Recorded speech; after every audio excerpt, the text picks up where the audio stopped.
The Chicago Bulls released their 2023-24 schedule in honestly one of the most fun ways that I've seen the team release their schedule ever. And so we're going to talk about that schedule. We're going to talk about some of the details that come out of that schedule. How difficult is the Bulls schedule going to be this upcoming season? Coby White also continues dropping points and getting buckets in the Sonny Parker Unity Classic. We're going to talk about that. And lastly, we're going to ask you guys, who's all going to Bulls Fest? We're going to get into all that and more right after this. You are now tuned in to Chicago Bulls Central, your number one place for all Chicago Bulls news and content.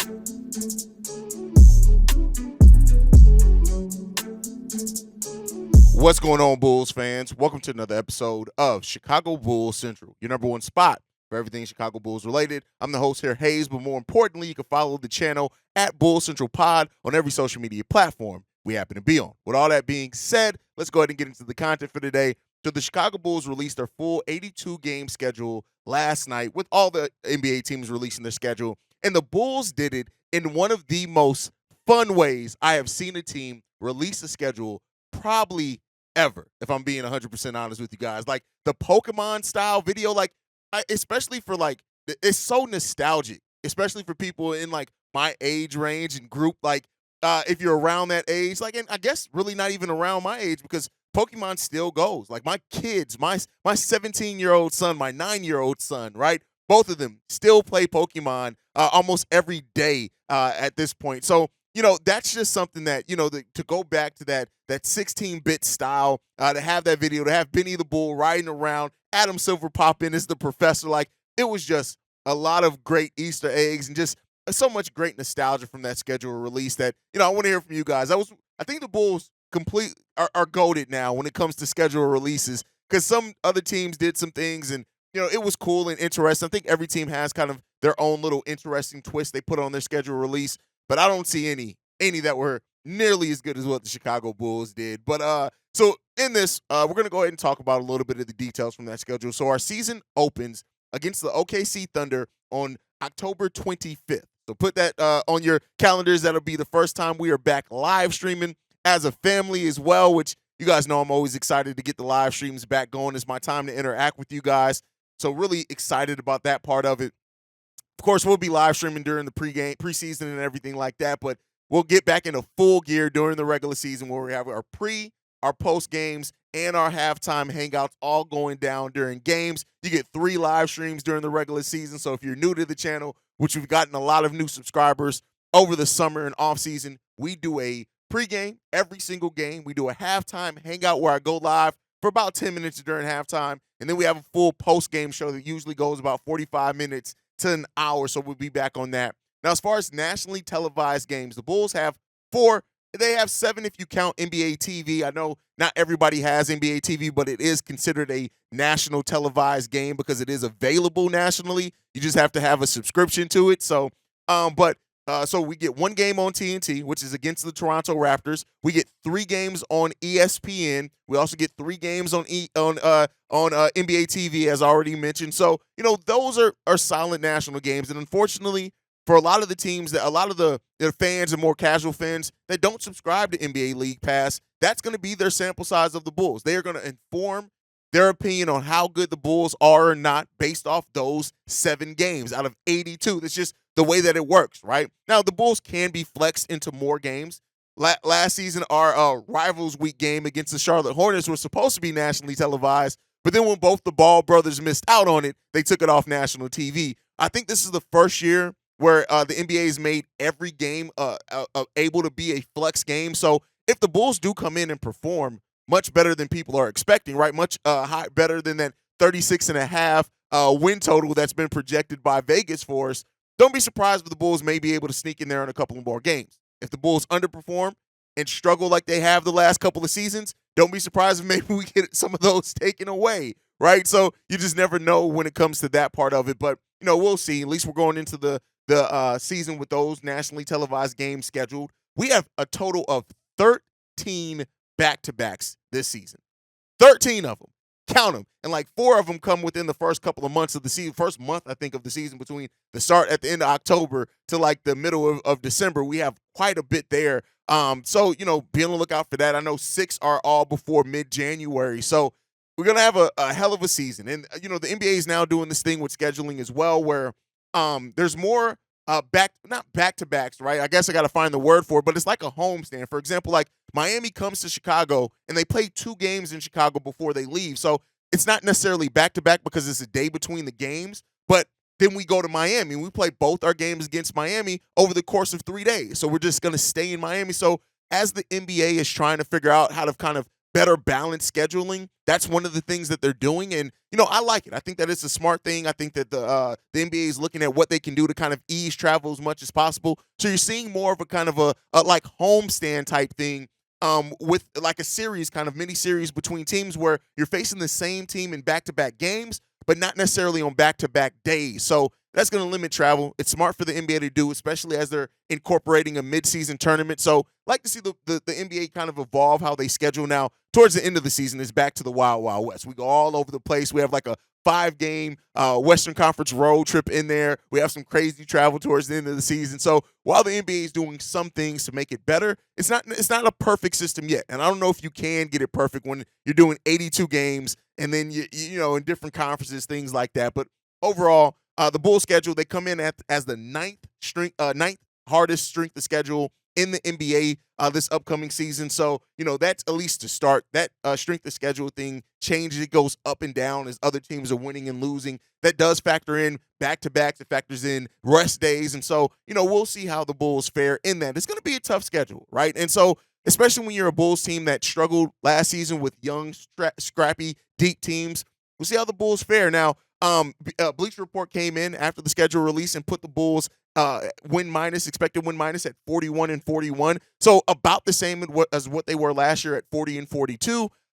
You guys know, I think the Bulls are going to be a much improved team. I'm looking at the Bulls to get about 45 to a little bit less than 50 wins, unless a player takes a leap. I do think that the Bulls are going to be around that 45 win mark with the added 3-point shooting, point of attack defense, things like that. But like I said, overall, very fun schedule and great video to release that schedule. The Bulls know how to do it right. Let me know what you guys think on all that down below. What are some of the key matchups and dates that you're looking for from the Chicago Bulls in this season as well? We play the Knicks in Madison Square Garden on ESPN, which I hope they do not flex out of that game.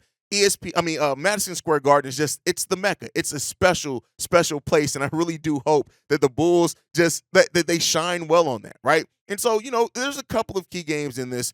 We face the Denver Nuggets, I think, also on national TV as well, which is the defending champions. You always want to measure yourself in games like that. We have a game, that's on November 4th. We play the Denver Nuggets for the first time. We play Miami Heat on November 18th.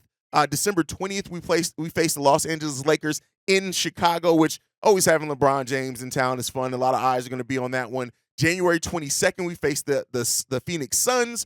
March 23rd against the Boston Celtics. That's always going to be a fun series between us as well. And then April 12th against the Washington Wizards is another game to kind of look at as well. The Bulls also finished their season April 14th against the New York Knicks. So, that may be, especially depending on how both teams are coming into the season, that may be important to playoff seeding when it all comes down to it. We'll see how the season goes, but overall, super excited now that we have the season there. It's already added to my calendar.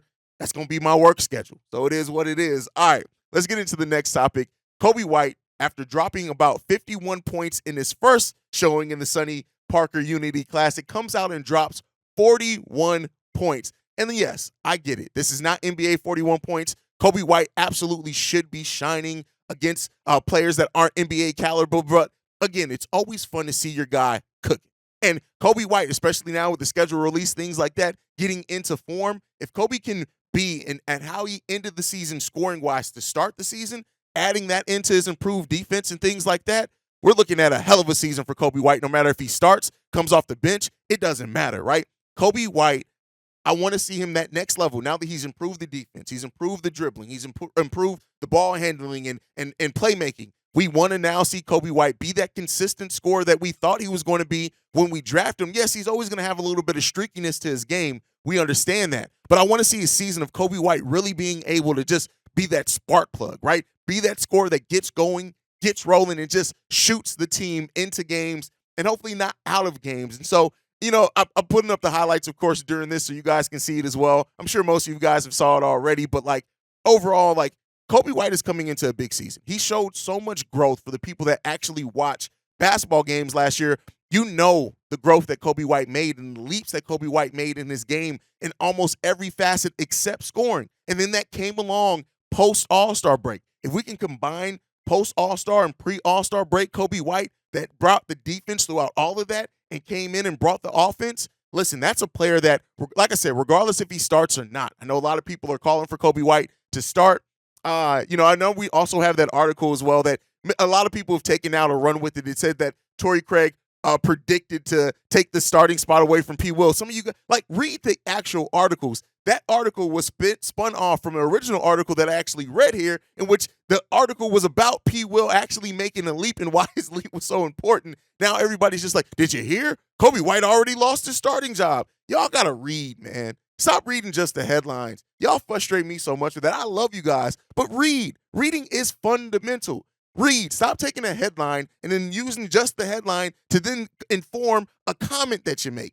Read the goddamn article. But with all that said, Coby White, I mean, listen, he's going to have an important role regardless if he's starting or not. We can talk about Javon Carter being the projected starter, but that does not change the role that Coby's going to have. Coby's always had a big role with the Chicago Bulls team. Even when he wasn't consistent, Billy Donovan relied on him. That's going to continue now, especially with the growth that Coby White has shown from last season. So that's kind of what I'm looking at. You guys can let me know what you think down below. But all right, let's get into the last topic for today, and that is Bulls Summerfest. Now, the Bulls released the jerseys for Summerfest, and these exclusive Summerfest jerseys just continue to get better. I put it up on the screen here for a second so you guys can see it, but like just the blue, the red, the white, like it just feels like summer, right? It just feels like it brings in that feeling. And Summerfest is a thing that we've already seen grow from the first season to from the first year it happened to this year, right? And this event hasn't even happened yet. Now having podcasters and creatives have designated times where they're going to be doing live shows at Summerfest. That was one of the things that was missing from like last year's Summerfest. It's kind of the engaging, the community aspect of it, the creative aspect of it that is a big part of Bulls culture for most people, right? You watch your favorite podcaster, you watch your favorite, or listen to your favorite podcaster, you watch some of your favorite YouTubers, and for many people that is a huge part of just being a Bulls fan as well. So like seeing Matt and Big Dave have their thing going on there, seeing Bulls Talk have their live show going on there as well, like it's important, right? And so make sure you guys show up. It's a community event. We want them to keep making it better. Everybody has to show up and show out and support, right? Is it a perfect event? No, last year wasn't perfect at all. And I won't sell you guys on a dream that it was, because it wasn't. It had its thing. We came out of it, me and Pat, saying how it needed to improve and things that they can correct. But overall, it's something that not every team does, right? And so having this summer festival that's kind of like the unofficial start to the season in a way, that's basically how they use it. Training camp kicks off a week or two after the Bulls Summerfest. And so it's kind of this thing, this community thing for everybody to come together and celebrate the Bulls. See some basketball. They have great dunk contests for some of the best street ballers from across the country, a three-point contest, all of that going down there. They really are making an event. Concerts, you got artists performing, everything going down there. The food hopefully is going to be much better than what it was last season as well. So make sure you guys show up to Bulls Fest. I think that it's a great thing that they're doing and continue growing at, and for it to get to the heights that it needs to get to, it needs our support as the community that rocks with and reps the Bulls. So make sure you guys show out for that as well. But that's my time for today. Make sure you guys are following the show at Bulls Central Pod. You can send us any feedback, questions, comments, concerns, bullcentralpod@gmail.com. Lastly, if you want to leave a text message and our voicemail, the number wait, hold up. Before we go, I'm already closing out the show. Before we go, I want to talk a little bit about this. Shannon Sharpe is now joining First Take, right? That is huge. Shannon Sharpe going to First Take. He's only going to be on there 2 days a week. It's really bringing, I think, a different level. And seeing Stephen A. Smith and Shannon Sharpe really kind of debate sports, it's going to be a fun thing. I like, we heard and we saw Stephen A. Smith really say, hey, I will do anything to help Shannon Sharpe out. That includes a spot on First Take. And then to actually come through and do it. If you guys look at and watch Club Shay Shay, Shannon Sharpe has grown so much as a commentator. I love the research that he does, the way that he wants to stay informed. And I think it's going to be great bringing on to First Take. And then when you look at the other side, Undisputed, they're bringing on Richard Sherman and Rachel Nichols to Undisputed, which, again, I think is a fun addition there. I think that's a fun addition. Let me know. I still think First Take is going to have them, but let me know what you guys think. But that's it. You can follow the show at Bull Central Pod. You can send us any feedback, questions, comments, concerns, bullcentralpod@gmail.com. Lastly, if you're going to want to leave a text message and our voicemail, the number to do so, 773-270-2799. We are the number one spot for everything Chicago Bulls related because of you, and we've been doing it for 2 years, and we're going to be doing it for 2 decades more. I love you guys, man. Go Bulls. See Red. Peace, y'all. This has been a presentation of the Breaks Media.